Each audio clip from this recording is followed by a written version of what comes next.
Right now, in this tiny, incredibly cramped patch of islands on the eastern seaboard of North America, there are like 8.8 million people crammed together. Yeah, it's a staggering amount of people in one spot. It really is. And they're speaking an estimated 800 different languages just existing on top of each other. And they're generating a local metropolitan economy with a GDP of like $2.44 trillion. Which is just, I mean, it's hard to even conceptualize that much money. Exactly. If you carved that local economy out, it would literally be larger than the economies of most sovereign nations on Earth. So welcome to this deep dive. Today, you and I are going to deconstruct the ultimate metropolis, New York City. I'm so excited for this one. Me too. Yeah. We're going to figure out exactly how this specific, tiny geographic footprint became the unquestioned economic and cultural center of the world based on our sources. And to do that, I think we have to completely change how we think about cities, right? We really do. I mean, if you're listening to this, I want you to just discard the idea that a city is just, a grid on a map, or some series of intentional decisions made by urban planners sitting in a quiet room with blueprints. Right, like a game of SimCity or something. Exactly, not like that at all. New York is not a planned environment. It is basically the absolute definition of a hyperdense living organism. A living organism, I like that. Yeah, it's an ecosystem that evolved through intense friction, geographical luck, and sheer unapologetic ambition. So today, we're going to explore the anatomy of that organism. Awesome. We'll examine how its ancient geological skeleton dictated its history, how that history pulled in like an unparalleled diversity of human cells to keep it alive, and then how the intense pressure of that density birthed a cultural and economic engine that genuinely altered human history. Okay, so let's start with that skeleton. Because before you can build a trillion-dollar skyline, the physical stage has to be set, right? Right, you need a foundation. And the craziest part of the story in the source material is that the foundation of New York City was poured 11,000 years ago by an ice age. The Wisconsin glaciation, to be precise. It's fascinating, so we always think of New York as this triumph of human engineering, But the reality is that geography is destiny. Totally. During this glacial period, a colossal sheet of ice, thousands of feet thick, moves southward across the continent. Like a massive planetary bulldozer. Exactly like a bulldozer. It scraped the Earth, pushing massive amounts of rock, soil, and debris ahead of it. And when the Earth warmed and that ice eventually retreated, it left behind a terminal moraine. Which is what, exactly? It's basically a giant ridge of debris. And that debris physically formed what we now know as Long Island and Staten Island. Okay, wow. But the real gift that the glaciers left for modern developers wasn't the islands themselves, right? It's actually what they scraped away. Spot on. The glacial action scoured away all the softer topsoils and sediments, leaving the deep, ancient bedrock relatively close to the surface. We're talking primarily about something called Manhattan schist. Manhattan schist. Yeah, it's this incredibly hard, durable, metamorphic rock. And that shallow bedrock is the literal physical anchor that allows Manhattan's famous skyscrapers to exist at all. Right, because you can't just, build the Empire State Building in a pile of mud. You absolutely cannot. If you look at a city like Chicago or New Orleans, they have incredibly deep, soft sediment. So it's much harder to build up. Exactly. Building a skyscraper there requires driving enormous pylons hundreds of feet into the earth just to find something solid, which is, incredibly expensive and engineering intensive. But in Manhattan, it's just right there. Right there. The glaciers did the heavy lifting 11,000 years ago so that we could build vertically in the 20th century. I love that analogy. The glaciers were the ultimate site prep crew. But they didn't just leave a rock-solid foundation. They also carved out the plumbing, right? The Hudson River. Oh, yeah. And it's not just a river. The stretch of the Hudson, from Troy, New York, all the way down through the city, is actually a tidal estuary. Meaning it mixes with the ocean. Exactly. The fresh water flowing down from the mountains meets and mixes with the salt water pushing in from the Atlantic Ocean, driven by the tides. Okay. This hydrological dynamic created one of the largest, deepest, naturally sheltered, and critically ice-free harbors in the world. So if you're like a 17th century European explorer looking for a place to park your wooden sailing ships, this is the holy grail. It's perfect. It's sheltered from Atlantic hurricanes, the water is deep enough for massive cargo ships, and it doesn't freeze over in the winter, so trade literally never has to stop. It was inevitable that whoever controlled that harbor would control the commerce of the entire region. But of course, the Europeans were very late to the party. Right. Long before any galleon sailed into the bay, this was already a thriving homeland. Yes, Lenapehoking, the ancestral homeland of the Munsee-speaking Lenape people. They inhabited the entire region, what is now Staten Island, Manhattan, the Bronx, Long Island, and the lower Hudson Valley. And according to the source, they had a complex, sustainable society heavily reliant on the rich marine life of that estuary. They did. And their first documented contact with Europeans happened in 1524, when the Italian explorer Giovanni da Verrazzano sailed into the harbor, claimed it for France, and promptly left. Just tagged it and dipped? Basically, yeah. A Spanish expedition poked around a year later. But the geopolitical gears really started turning in 1609. Enter Henry Hudson. Right, an Englishman, but he was essentially a mercenary explorer hired by the Dutch East India Company. He was looking for a shortcut to Asia, right? Northwest Passage, exactly. He didn't find it, obviously. But he did sail up that massive estuary, realized its immense potential for the fur trade, and just claimed the entire region for the Dutch Republic. Now, here's a historical detail from our deep dive today that completely upends the traditional narrative we are all taught in school. Oh, this is one of my favorite facts. Right, because we typically picture a bunch of Dutchmen in buckled hats stepping off a boat to found the city. But the very first documented non-Native American inhabitant of what became New York City was a guy named Juan Rodriguez. A truly incredible, often overlooked historical figure. He wasn't Dutch at all. He was a merchant from Santo Domingo in the modern-day Dominican Republic. He arrived in Manhattan during the winter of 1613 to 1614. Yep. And he was of African and European descent, and he essentially just set up shop, trapping for pelts and trading with the local Lenape population as a free agent representative of the Dutch. He was an independent contractor, basically. Exactly. So the very first non-native New Yorker was a multilingual Caribbean merchant. I mean, if that doesn't perfectly foreshadow the demographic DNA of the city, I really don't know what does. It really is the perfect origin story for a city defined by global commerce and immigration. But the formal corporate settlement began about a decade later. Right, in 1624. Yeah, in 1624, the Dutch established a permanent presence, starting with a fur trading settlement on Governor's Island. By 1625, they moved to the southern tip of Manhattan Island and started building Fort Amsterdam. Which leads us to the most famous and perhaps most misunderstood real estate transaction in human history, the 1626 purchase of Manhattan. Oh boy, the glass beads myth. Right. We all know the legend. Peter Minuit bought the island from the Native Americans for $24 worth of glass beads. It's a remarkably persistent myth, but our source points out it is completely historically inaccurate. The transaction did happen, but wasn't for trinkets. What was it for then? Well, Peter Minuit, who was the director of New Netherland, brokered an agreement with a local Lenape band for the island. But the actual historical record states the purchase was made for, quote, the value of 60 guilders. Okay, let's contextualize that for the listener. What does 60 guilders actually mean in modern terms? Economic historians have calculated that, adjusted for centuries of inflation and the value of silver, 60 guilders in the 17th century would be roughly equivalent to about $900 today. Okay, so $900, I mean, obviously $900 for the island of Manhattan is still the greatest bargain in the history of the universe. Without a doubt. But it wasn't a handful of meaningless beads. No, it wasn't. And furthermore, the very concept of the transaction was likely completely misunderstood by the two parties involved. How so? Well, the Dutch believed they were buying exclusive perpetual ownership of the land, like a modern real estate deal. But the Lenape, whose culture didn't view land as a privately ownable commodity in the European sense, likely believed they were negotiating a treaty for shared use and, a political alliance. It's a profound cultural disconnect, and one that obviously had devastating consequences for the Lenape down the line. But I want to pause and look closely at the Dutch mindset here. You look at the New England colonies, like the Puritans up in Massachusetts, and they came over to build a city upon a hill. They had this deeply ideological religious mission to build a cohesive utopian society. Right, very mission-driven. But the Dutch West India Company, on the other hand, did they actually care about building a society at all? Or was New Amsterdam essentially just a massive, chaotic 17th century corporate strip mall designed purely to extract fur and timber? It was absolutely the latter. And honestly, that distinction is the key to understanding New York's entire trajectory. So it was just a business venture. Completely. The Dutch West India Company was a massive multinational corporation.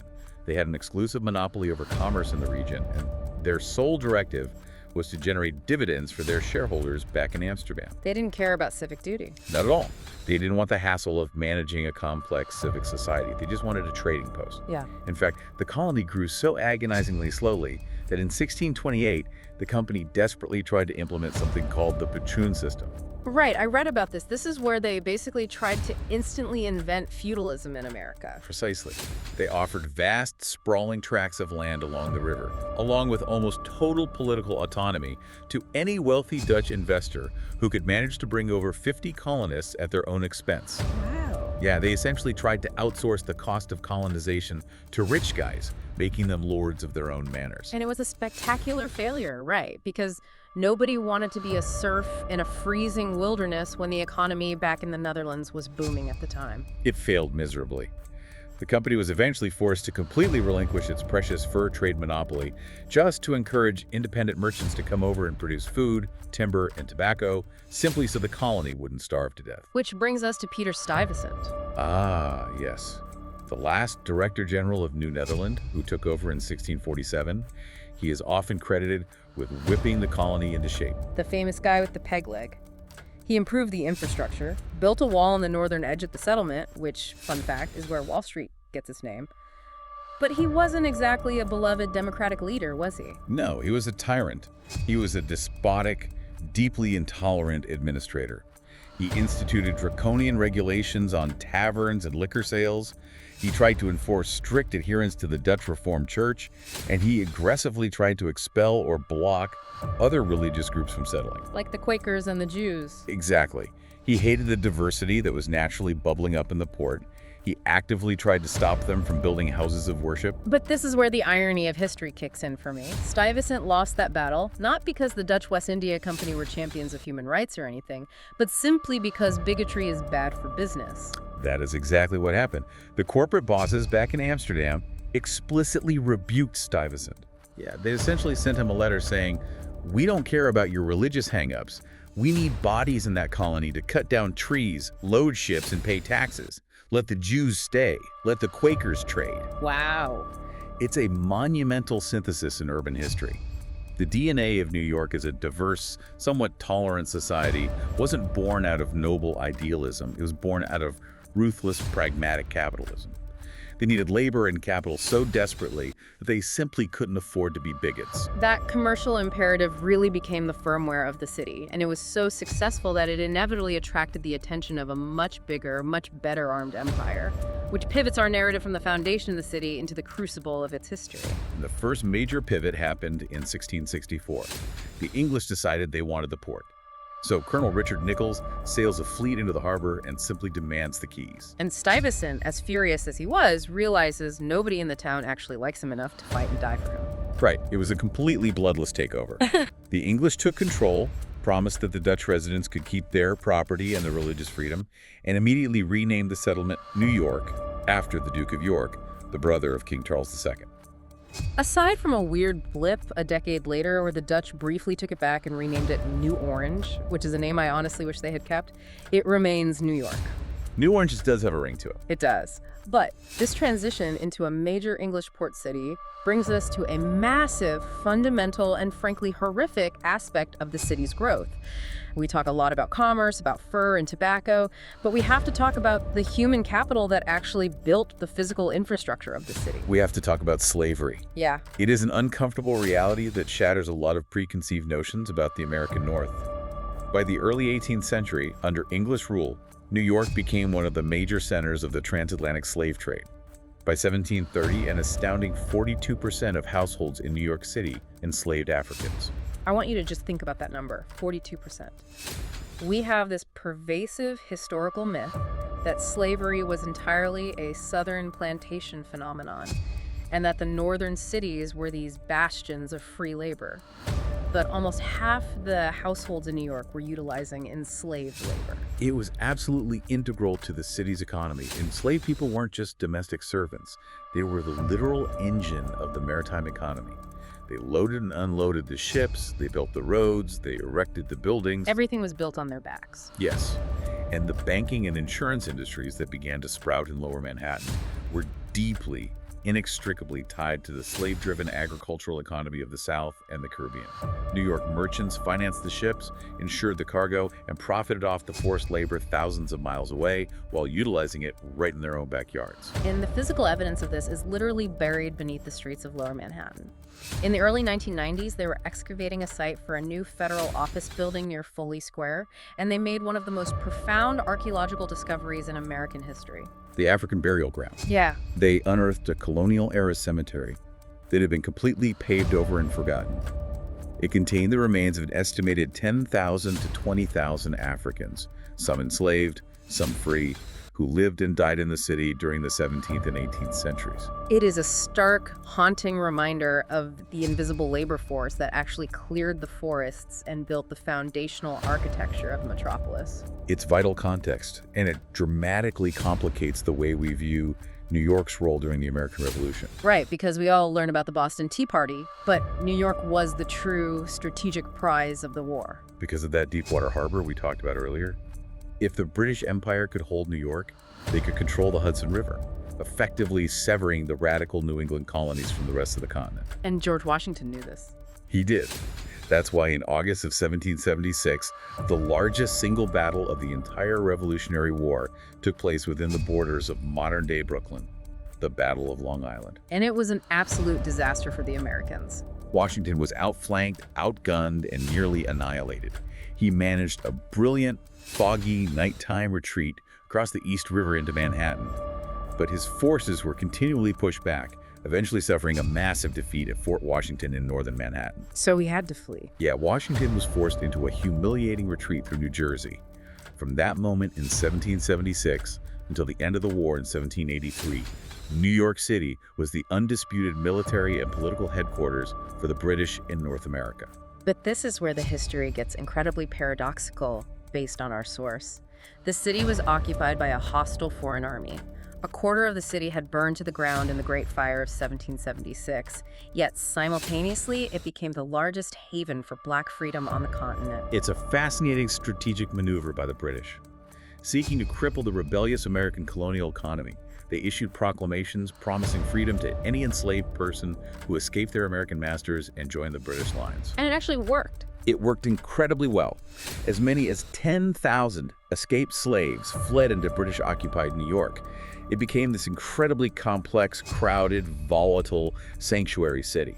And to their credit, when the British finally lost the war and evacuated the city in 1783, they kept their promise to a significant portion of those people, transporting thousands of freedmen to Nova Scotia, England, and the Caribbean. So the British leave. George Washington marches back in. And for a brief, shining moment, New York becomes the center of the new American universe. It serves as the national capital under the Articles of Confederation, and then becomes the first capital under the new U.S. Constitution from 1785 to 1790. Right. Washington takes his oath of office on the balcony of Federal Hall right on Wall Street. The Bill of Rights is drafted there. But the political power ultimately shifts south to Philadelphia and eventually to Washington, D.C. However, the economic power never left. In 1790, the exact same year it loses the status of capital, New York surpasses Philadelphia to become the most populous city in the young nation. It begins a century of explosive, unprecedented growth. And we really have to talk about the catalyst for that explosion. If the Deepwater Harbor was the hardware of New York's dominance, what happened in 1825 was the ultimate software update, the Erie Canal. It is impossible to overstate the impact of the Erie Canal. Let's look at the mechanics of trade before the canal was built. Okay. If you were a farmer in the Ohio River Valley or anywhere in the interior of the North American continent, and you wanted to sell your grain to Europe, transporting those heavy bulk goods over the Appalachian Mountains in horse-drawn wagons was brutally slow and prohibitively expensive. Because you're just dragging it over mountains. Exactly. It cost more to move a ton of flour from Buffalo to New York City than it did to ship it all the way from New York to London. It was an incredible geographic bottleneck. But the Erie Canal shattered that bottleneck. It was a 363-mile artificial waterway that connected Lake Erie up in the Great Lakes to the upper Hudson River. Oh, wow. Suddenly, you could put tons of Midwestern wheat on a barge, float it smoothly across New York State, down the Hudson River, and directly into the deepwater port of Manhattan. It's like they plugged the deepwater port directly into the continent's central nervous system. Before the canal, cities like Philadelphia, Boston, and Baltimore were all fiercely competing with New York for commercial supremacy. Right, they were all trying to be the top port. But the Erie Canal ended the competition overnight. It essentially funneled the vast, untapped wealth of the entire North American interior directly through the toll gates of Manhattan. And that immense flow of wealth radically altered the physical landscape of the city. To accommodate the booming population, the city planners adopted the Commissioner's Plan of 1811. The grid. Right, the famous grid. They took a map of the rolling hills, forests, and farms of Manhattan and superimposed a rigid, unrelenting grid of numbered streets and avenues from 14th Street all the way up to Washington Heights. So they didn't just build around nature. No, they literally leveled the hills and filled in the valleys to make the island conform to a mathematically efficient layout, designed purely to maximize real estate development and streamline traffic. But the influx of money and people created an intense, volatile pressure cooker. And that pressure exploded during the American Civil War. Now you would think, given its location, New York would be a staunch, unified Union stronghold. You would assume so. But the economy was so deeply tied to Southern cotton, New York merchants were financing the plantations and shipping the product, that in 1861, the mayor of New York, Fernando Wood, actually stood up and proposed that the city secede from the United States and become an independent, neutral, free city. Just to protect their profits. Just so they wouldn't lose their cotton profits. It again highlights that pragmatic, ruthless capitalism we were talking about earlier. The city leadership was terrified of economic ruin. And while they didn't secede, the economic anxiety, coupled with massive demographic shifts, led to one of the darkest chapters in American history. The draft riots of 1863. Yes, the Civil War was dragging on, casualties were catastrophic, and the federal government instituted a new military draft. But there was a massive loophole. Of course there was. If you were wealthy, you could legally pay a $300 commutation fee, which was an astronomical sum for a laborer, to hire a substitute and avoid the draft entirely. A rich man's war and a poor man's fight. Exactly.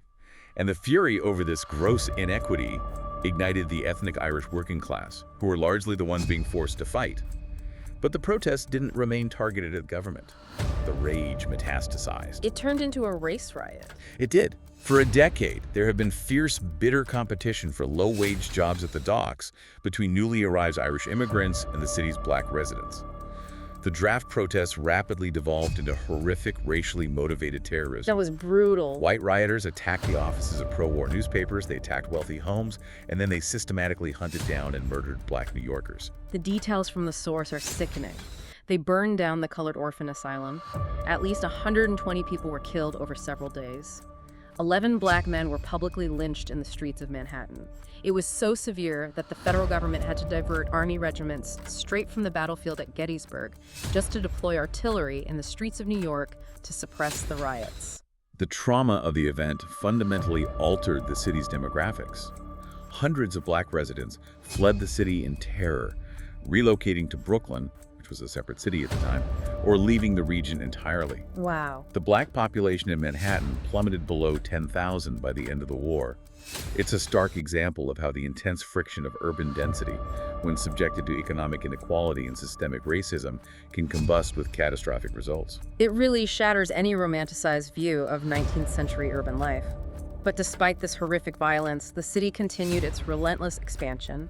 By the late 19th century, New York is pulling in massive waves of immigrants fleeing famine and political upheaval in Europe. Right, the Irish, German, and later Italian and Eastern European Jewish immigrants are pouring into the tenements. And this geographical and demographic sprawling forces the city leaders to make a monumental decision in 1898. The consolidation. Prior to 1898, New York City was primarily just Manhattan and parts of the Bronx. Brooklyn was entirely its own independent, booming city, the third largest in the country. Staten Island was just rural farming villages. Yeah, and Queens was a vast patchwork of towns. But the political and business elite of Manhattan realized that to compete on a global scale with a city like London, they needed to absorb their neighbors, expand their tax base, and centralize infrastructure planning. So they pushed through a referendum to consolidate. And this is where I want to really dig into the mechanics of what they did. You look at a map, you draw a massive political boundary around these 5 incredibly distinct, geographically separated areas, and you declare, by fiat, congratulations, you are now a single entity called New York City. Did drawing that legal circle actually unify the city? Or did it just force fiercely independent fiefdoms into a shotgun marriage that birthed the intense borough rivalries we still deal with today? That is the essential tension of modern New York. You are entirely correct that it was a forced marriage, and in many ways Brooklyn, which fiercely debated the merger, felt like a conquered territory for decades. I can imagine. But from an administrative and economic standpoint, the consolidation was an absolute triumph. It created a political juggernaut. It allowed them to pool resources to build the massive interconnected infrastructure that the 20th century demanded. Specifically, the bridges across the East River and the underground subway system that would open a few years later in 1904. You couldn't build a unified subway system if Manhattan and Brooklyn were separate, competing municipalities? Exactly. Okay, so the hardware of the city became unified, but what about the software, the culture? The culture remained deeply fractured. Consolidation absolutely did not create a homogeneous city. The 5 boroughs maintained their distinct identities, largely driven by their geography. Right. Manhattan remained the hyper-dense vertical financial core. But look at Staten Island today. The source material explicitly describes it as the most suburban of the 5 boroughs. It's colloquially known as the greenest borough because it has over 170 parks and thousands of acres of protected woodland. It physically and culturally feels like a different planet compared to Times Square. It really does. Yeah. And Queens is this sprawling, low-rise mosaic of global immigration, while the Bronx is the only borough physically attached to the United States mainland, giving it its own unique industrial and residential character. Exactly. So 1898 unified the tax base and the transit lines, but it preserved the fiefdoms. And that complex interplay between a unified civic structure and fiercely localized neighborhood identities perfectly bridges us into our next major area of exploration, which is the demographics. The people. Because all of that historical momentum, the Deepwater Harbor, the Erie Canal, the subway expansion, it acted like a gravitational black hole, pulling in the most crucial element of this entire deep dive, the human beings. We are transitioning from the places to the faces. And the sheer numbers here are enough to induce vertigo. Yeah. According to the 2020 census, the population of New York City is 8.8 million people. That is the highest decennial count in the city's history. To ground that in reality for you, New York City has more than double the population of Los Angeles, which is the second largest city in America. Double the population, squeezed into a fraction of the landmass. The overall city density is over 27,000 inhabitants per square mile. But if you zoom in on Manhattan, that number skyrockets to over 70,000 people per square mile. That's insane. It is a level of human concentration that simply doesn't exist anywhere else in the United States. But the real story isn't just the volume of human beings, it's the astonishing variety of them. The source material calls New York the most linguistically diverse city in the history of the world. It is a stunning metric. Linguists estimate that there are 800 distinct languages spoken within the 5 boroughs. The broader metropolitan region is home to approximately 5.9 million foreign-born residents, the largest such population of any metro region globally. Within the city limits alone, nearly 37% of the population was born in another country. And when you break down where these people are living, it highlights specific boroughs. Queens is consistently cited as the most ethnically diverse urban area on the planet. Yes. In Queens, there is no single dominant country of origin, no majority race or ethnicity. It is a true mosaic. You have massive established diasporas across the city. The metro area holds the largest Asian population in the U.S. at 2.6 million. Wow. Manhattan's Chinatown retains the highest concentration of Chinese people in the Western Hemisphere. Queens has Jackson Heights, which is a massive hub for South Asian communities, and it also holds the largest Tibetan population outside of Asia. The religious and cultural demographics are equally massive.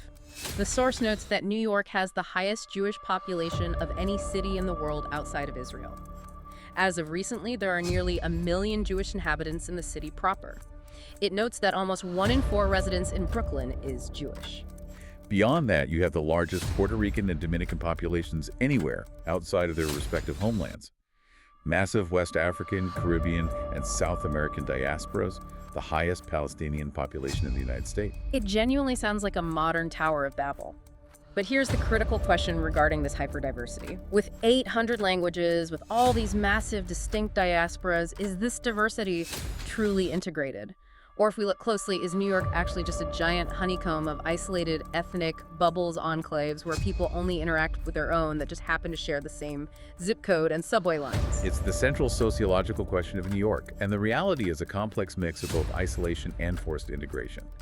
The source material confirms that distinct ethnic enclaves absolutely exist, and they thrive. You have Little Italy, Chinatown, Little Fuzhou, Koreatown, Little Odessa in Brooklyn, Little Guyana in Queens. Human beings naturally cluster. New immigrants seek out neighborhoods where they can speak their native language, find familiar ingredients at the grocery store, and rely on established community networks to navigate a terrifyingly complex new country. So the bubbles exist for survival and comfort. Yes, exactly. However, the extreme physical density of New York ensures that those bubbles can never be fully sealed. You cannot have 8.8 million people crammed onto small islands without them constantly physically bumping into each other. The walls of those ethnic enclaves are highly permeable because of the city's shared public spaces. Right. You might live in a highly homogeneous building, but the moment you step onto the sidewalk, the bubble bursts. Exactly. Look at the New York City public school system. It is the largest in the country, serving over 1 million children. A school in Queens might have students representing 60 different nationalities. So to have to interact. Those kids are mixing daily. They are learning a shared culture. Look at the parks. Look at the subway. When you are packed into an underground metal tube at rush hour, shoulder to shoulder with a Wall Street banker, a Dominican line cook, a Russian grandmother, and a Senegalese cab driver, your isolation is broken.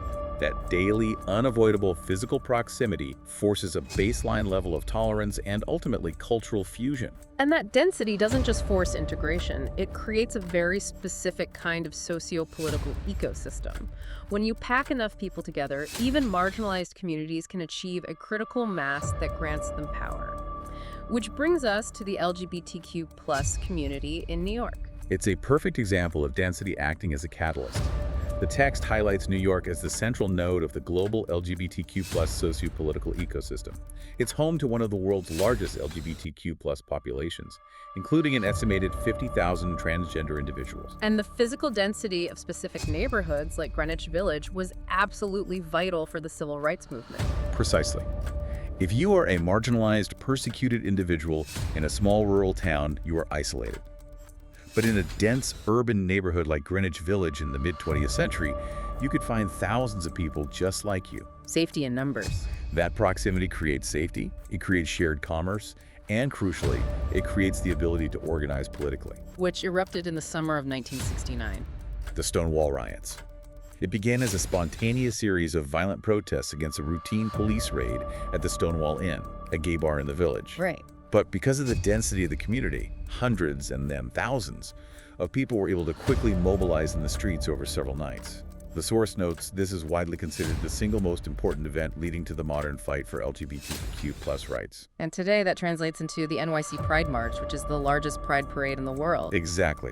That level of massive global visibility is a direct, linear byproduct of urban density, allowing a persecuted community to physically unite and fight back. So we've seen how geography pulled in the history, and the history pulled in this astonishing 8.8 million person tapestry of humanity. What happens next? What happens when you put millions of the most ambitious, driven, diverse people on the planet onto those ancient bedrock foundations and force them to compete? You get a financial supernova. Yeah. We are pivoting from who the people are to what they actually produce. Let's talk about the economic engine. And we are talking about numbers that defy comprehension here. As we mentioned at the top, the gross metropolitan product of the New York area is $2.44 trillion. If you look just at the city limits, the GDP exceeds $1.3 trillion. Manhattan alone generates over $1 trillion. A single island, 13 miles long and barely 2 miles wide, generates $1 trillion in economic output. It's absurd. It makes it the most economically powerful city in the world. And the historical and current anchor of that immense wealth is, of course, the financial sector. Wall Street, located in the financial district of Lower Manhattan, remains the undisputed epicenter of global finance. The home of the New York Stock Exchange and the NASDAQ. The world's two largest stock exchanges by market capitalization. New York is the premier global center for trading in public equity and debt capital markets. It dominates hedge fund management, private equity, and investment banking. And the physical footprint of this is massive. Staggering. Manhattan contains over 500 million square feet of office space. Midtown Manhattan is the largest central business district on Earth. But the source material is quick to point out that it's not just guys in suits yelling on trading floors anymore. The economy has aggressively diversified into technology. They talk about Silicon Alley. Yes. Initially, a Silicon Alley was just a clever marketing term for a small cluster of internet startups in the Flatiron District during the dot-com boom. But today, the tech sphere has metastasized across all the boroughs. New York is now a top-tier global hub for broadband, new media, financial technology, and artificial intelligence. The AI numbers alone are staggering. The city's AI sector raised nearly $500 million in venture capital in a single recent year, and they are making massive structural bets on the future. The source highlights Cornell Tech. It's a brilliant example of intentional economic engineering. The city realized they needed to compete with Stanford and Silicon Valley for engineering talent. So they partnered with Cornell University to build a massive $2 billion applied sciences graduate school right on Roosevelt Island in the East River. Right in the middle of the city. It's explicitly designed to churn out tech entrepreneurs and transform NYC into the world's premier technology capital. Now here is where I want to pause and explain the mechanics of why this happens. Why are all these massive tech firms, investment banks, and advertising agencies willing to pay absolutely exorbitant rents to cram their offices into Manhattan when they could build a sprawling, cheap campus in the middle of nowhere? You're asking about the fundamental law of urban gravity, which economists call agglomeration economics. Yes. Let's explain how this works. Agglomeration economics is the proven concept that businesses, talent, and capital become significantly more productive when they cluster tightly together. Imagine you are running a high-level tech startup. You don't just need software engineers. Right, you need a whole ecosystem. You need specialized lawyers who understand tech IP. You need venture capitalists willing to fund you. You need media outlets to cover your launch. You need advertising agencies to market your product. And if you're in a sprawling suburb, those meetings take days to arrange and require flights. Exactly. But if you are in Manhattan, your lawyer is in the building next door, your venture capitalist is having lunch down the street, and the journalists are at the bar around the corner. The physical density creates serendipitous collisions of ideas. So it's all about access. The talent pool is so massive and specialized that if a company needs an expert in a highly niche field, they know they can find them in New York. This intense concentration of human capital reduces the cost of doing business and accelerates innovation, which makes the city a magnet for even more investment. But, and this is the massive flashing red warning light of this entire deep dive, that hyper-concentration of wealth creates an incredibly brutal paradox. Agglomeration economics is great for the GDP, but it is devastating for the cost of living. The source outlines a reality of inequality that is hard to stomach.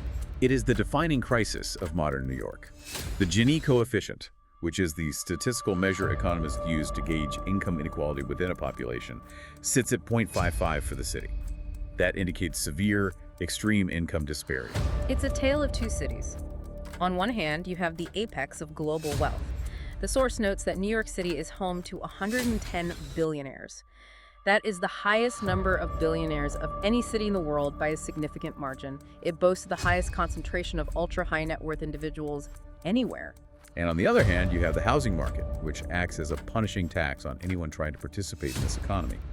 The real estate metrics are objectively terrifying for the average worker.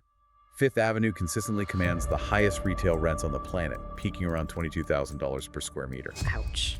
But it's the residential housing that is the real crisis. The source states that as of 2023, the median rent for a one-bedroom apartment in Manhattan was over $4,400 a month.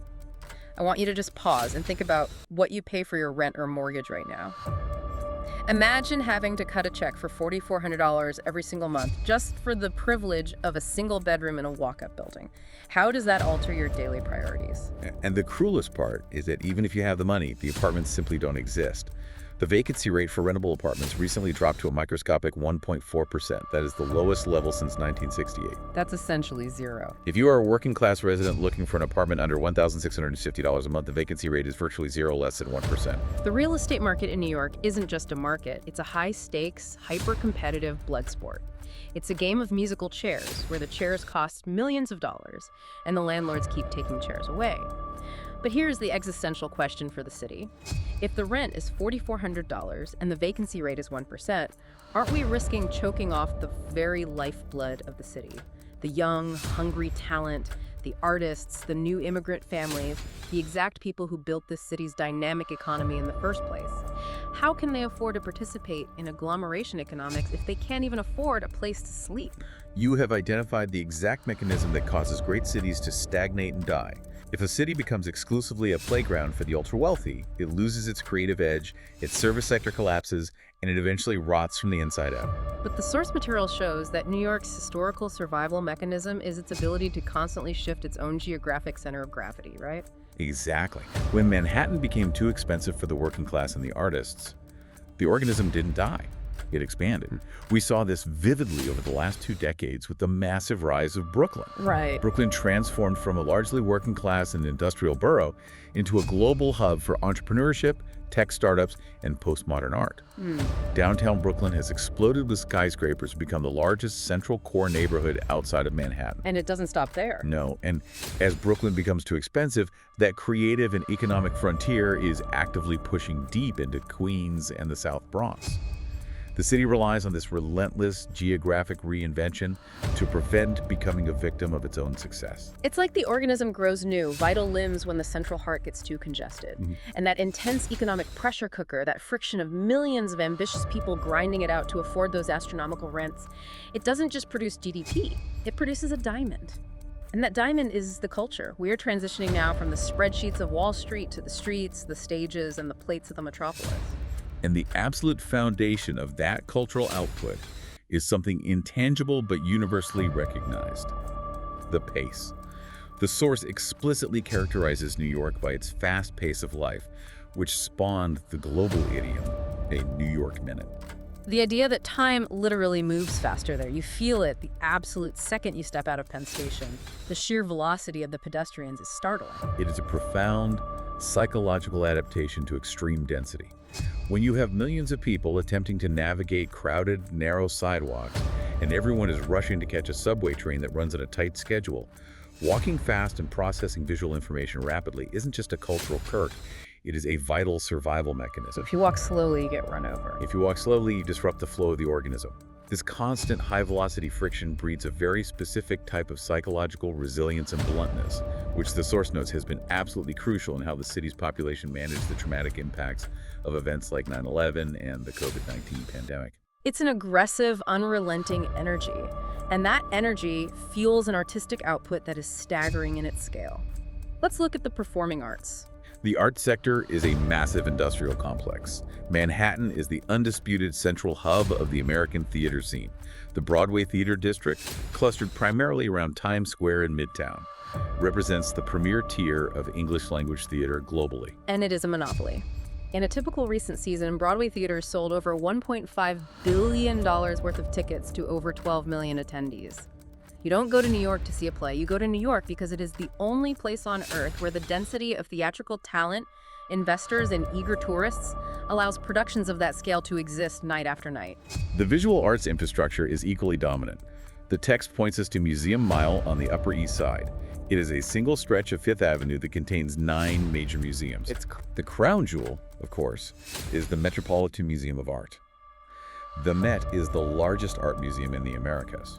It welcomed 3.2 million visitors in 2022 and houses a permanent collection of over 2 million individual works spanning 5,000 years of human history. And beyond the fine arts, New York is the megaphone for the entire continent. It is the media capital of North America. 7 of the world's top 8 global advertising agency networks are headquartered there. The publishing industry is entirely centered there. It is home to the New York Times, which is a journalistic behemoth that has won 132 Pulitzer Prizes, as well as the Wall Street Journal. Not to mention TV and film. Right. Furthermore, While Los Angeles dominates blockbuster cinema, New York is a massive center for independent film and television production, supported by billions in state tax incentives. Okay, but we cannot do a deep dive on the culture of New York without talking about the food. The culinary scene is the most direct, visceral representation of the city's demographic history. It is the ultimate fusion reactor. Because food is the first thing immigrants bring with them, and it's the easiest way to interact with a new culture. Yeah. The iconic New York foods are all immigrant staples that were adapted for urban mass production. Central and Eastern European Jewish immigrants in the late 19th century brought bagels, smoked fish, and pastrami. And the pizza. Southern Italian immigrants brought Neapolitan pizza, which evolved into the massive, foldable New York slice, a food specifically designed to be eaten quickly by a pedestrian on the move.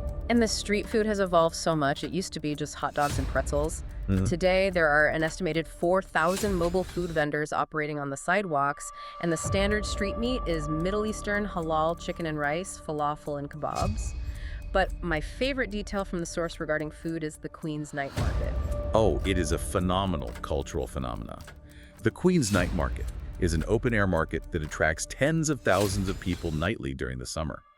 Dozens of independent vendors cook recipes from their home countries, allowing visitors to sample authentic, affordable street food from over 85 different nations in a single evening. It's the 800-language demographic statistic we talked about earlier, physically manifested as a dinner menu. You can eat Tibetan momos, Trinidadian shark sandwiches, and Romanian chimney cakes in the span of 50 yards. But this brings up a really interesting cultural tension that the source touches on. What tension is that? The source mentions the famous New York dialect, that classic rapid-fire, tough guy, non-erotic New York accent where they drop the sounds and stretch out the vowels. Think of classic mob movies or old cab drivers. But the text explicitly notes that this accent is fading. It's disappearing due to the influx of new immigrants and the shifting demographics of the city. That is correct. The traditional working-class speech pattern, which was heavily influenced by Irish, Italian, and Yiddish speakers, is no longer the dominant sound of the streets. So wait, if the classic accent is dying out, and the working class is being priced out of Manhattan by $4,400 rents, and the city is increasingly catering to 66 million global tourists and multinational tech workers, is New York losing its soul? In its quest to be this gleaming, frictionless global capital, is the authentic, gritty local culture actually being erased? It is the most common lament you will hear from anyone who's lived in New York for more than 10 years.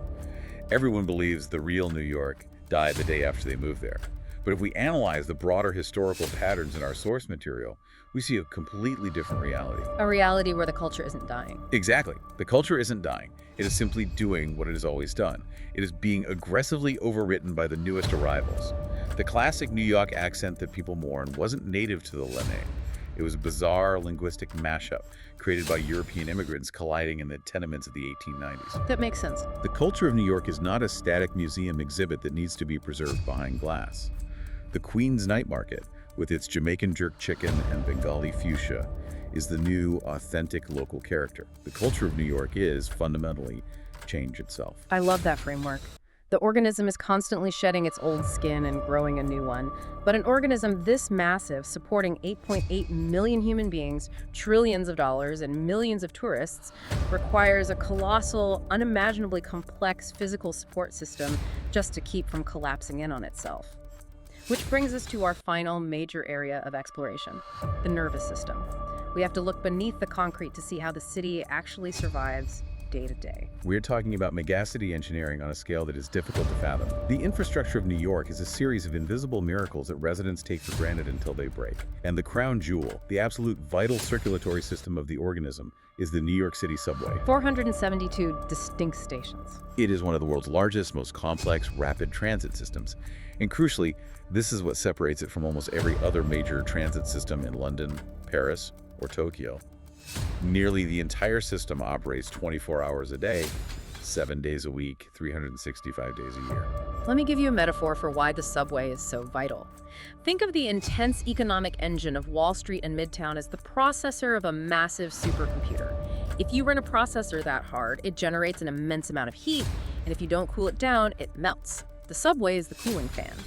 By moving millions of workers seamlessly in and out of the dense core underground every single day, it prevents the physical streets from completely gridlocking and choking the economic life out of the city. That is an incredibly accurate metaphor. And the efficiency of that cooling fan dictates the entire lifestyle of the city. Because the public transport is so robust, 52% of New York City households do not own an automobile. If you look just at Manhattan, only 22% of households own a car. If you live in Dallas or Atlanta or Phoenix, the idea of an entire massive city where the majority of adults don't own a car is completely alien.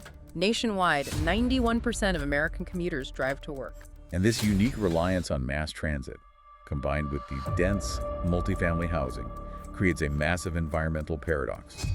Despite the concrete and the neon, New York is arguably the most energy-efficient major city in the United States. That's surprising. The per capita greenhouse gas emissions are a fraction of the national average, and residents collectively save about $19 billion annually on transportation costs compared to suburban Americans. Okay, so the subway moves the people. But what about the resources? A dense organism of 8.8 million people needs an absolute ocean of fresh water to survive every single day. Exactly, 1 billion gallons a day. And the source of that water and how it gets to the city is an engineering marvel that dates back to the 19th century. Right. The water isn't pumped from the polluted rivers surrounding the city. It is extracted from the protected Catskill Mountains watershed, located over 100 miles upstate. And the source mentioned something truly staggering about the quality of this water. Yes. The city had the foresight decades ago to aggressively buy up and protect the land surrounding the upstate reservoirs. Because of the watershed's pristine integrity and undisturbed natural filtration through the earth, New York is one of only 4 major cities in the entire United States where the majority of the drinking water is so naturally pure that it doesn't even require mechanical filtration treatment at a plant. Wait, explain the physics of this. They are moving 1 billion gallons a day over 100 miles. Do they have massive power plants just pumping this water south? No, and that is the genius of the system. The Catskill Mountains are at a higher elevation than the city. The entire system relies almost entirely on gravity. Wow. The water flows down through massive deep rock aqueducts, building up immense pressure along the way.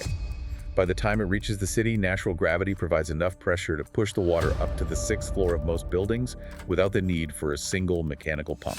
Unfiltered, gravity-fed mountain water surging out of the taps in the densest, most industrialized city in America. It's a logistical miracle. But the infrastructure isn't just concrete pipes and steel rails. The city also maintains a massive, heavily taxed human infrastructure to care for the organism. The human services are vast and reflect the city's complex social contract. The source highlights NYC Health Plus Hospitals, which is the largest municipal healthcare system in the country. Right.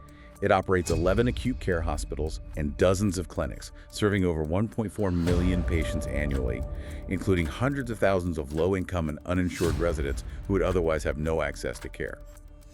Furthermore, the city operates under a unique court-mandated right-to-shelter law. Meaning the local government is legally obligated to provide a bed for anyone who asks for one. Yes, regardless of their immigration status or socioeconomic background. As a result, the city manages a massive sprawling shelter apparatus. The total homeless population is very high, often exceeding 90,000 individuals within the shelter system. That's a huge number. However, because of the right to shelter mandate, only about 5% of the homeless population is unsheltered, living on the streets.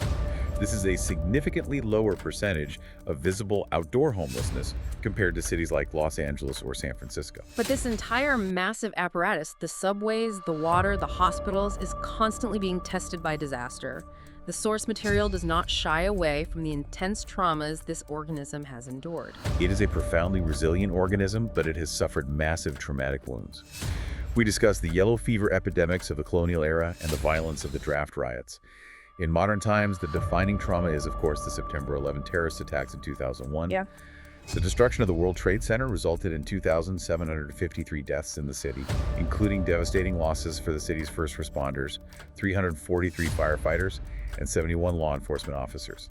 The physical, economic, and psychological damage inflicted on the city was profound, completely altering the skyline and the security apparatus of the metropolis. And then, the city was tested by the sheer, overwhelming force of nature. Hurricane Sandy in October 2012.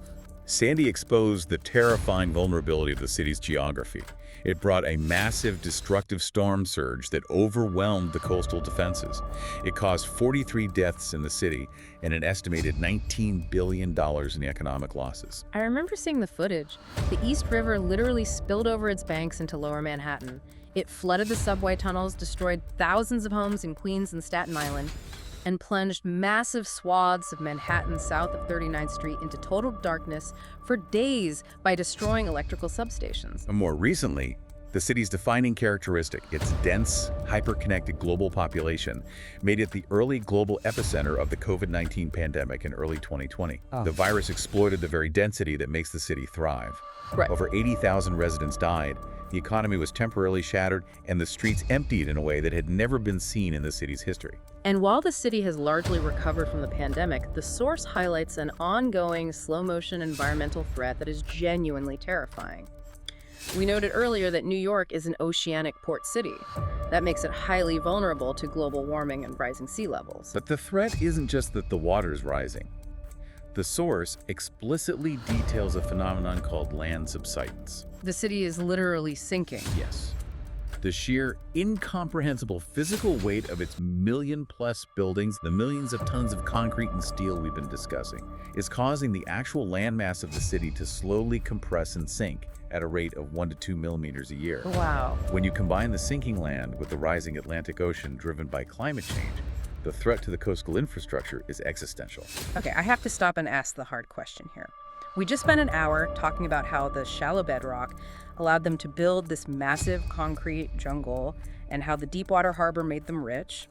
But given the $19 billion hit from Hurricane Sandy, the flooded subway tunnels, and the literal fact that the text says the city is sinking under the weight of its own ambition, is it possible New York engineered itself into an environmental corner it simply cannot build its way out of? Yeah. Have they built a machine so heavy it's going to drown itself? It is the single most pressing question for the city's long-term survival. The very infrastructure that allowed it to conquer the 20th century, the paved streets that absorb heat, the heavy concrete towers, now actively contributes to the urban heat island effect and the physical sinking. Right. But if we connect this back to the broader arc of our source material, we don't see a city waiting to drown. We see an organism that is actively, aggressively trying to pivot its engineering to survive. What are they actually doing? They are mobilizing capital and political will on a massive scale. To combat emissions and crippling traffic, they fought to implement congestion pricing, charging vehicles a premium to enter the densest parts of Manhattan. They are spending billions of dollars in federal and local funding on massive coastal resiliency efforts, building berms, seawalls, and elevating infrastructure in vulnerable areas like Lower Manhattan and the Rockaways. And crucially, they're leaning into their identity as an educational and technological hub. Right, the source mentions the project on Governor's Island. Yes, the city is developing a $1 billion research and education center on Governor's Island, explicitly designed to make New York City the global leader in researching and addressing the climate crisis. That's huge. The historical pattern holds true. Just as the city overcame the 18th century yellow fever epidemics by building better water systems, just as it survived the 1975 fiscal crisis when the federal government refused a bailout and told the city to drop dead, and just as it rebuilt after the devastation of 9/11, the organism is utilizing its massive wealth and human capital to attempt to engineer its way out of the crisis. It is an incredible, sprawling epic of friction, ambition, and survival. So let's pull all of these massive threads together. We started this deep dive looking at a massive sheet of glacial ice scraping across the Earth 11,000 years ago to expose ancient bedrock. Yeah. We watched a Caribbean merchant set up shop and a Dutch corporation buy an island for 60 guilders. We saw how the Erie Canal physically hardwired a natural harbor to the wealth of a continent, pulling in an eventual 8.8 million people speaking 800 languages.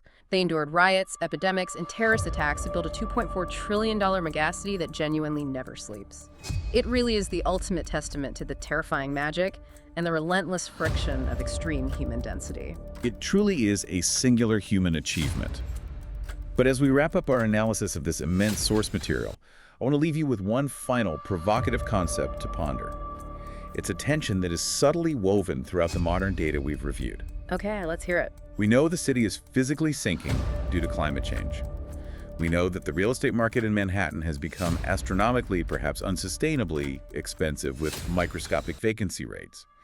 And we know that the technology sector, which the city has invested billions into, has ironically enabled a massive permanent shift toward remote work. Right. The traditional model where every single banker and lawyer had to be physically sitting at a desk in a midtown skyscraper 5 days a week has been shattered. Exactly.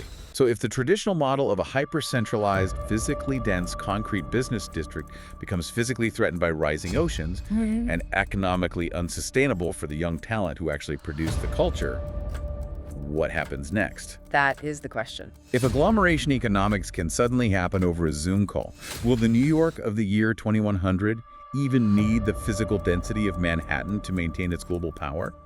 Or will the capital of the world evolve into a decentralized state of mind, a digital and cultural network spread across the outer boroughs, the suburbs, and the cloud, leaving the skyscrapers behind as monuments to a bygone era? Oh man, a decentralized New York, an organism that no longer needs a physical center, that completely scrambles the blueprint we started with. Next time you take a walk in your own city or town, whether you live in a massive metropolis or a quiet suburb, look down at the concrete. Think about the invisible layers of history, the ancient bedrock, and the hidden infrastructure humming right beneath your feet, quietly dictating how you live. Thanks for joining us on this deep dive.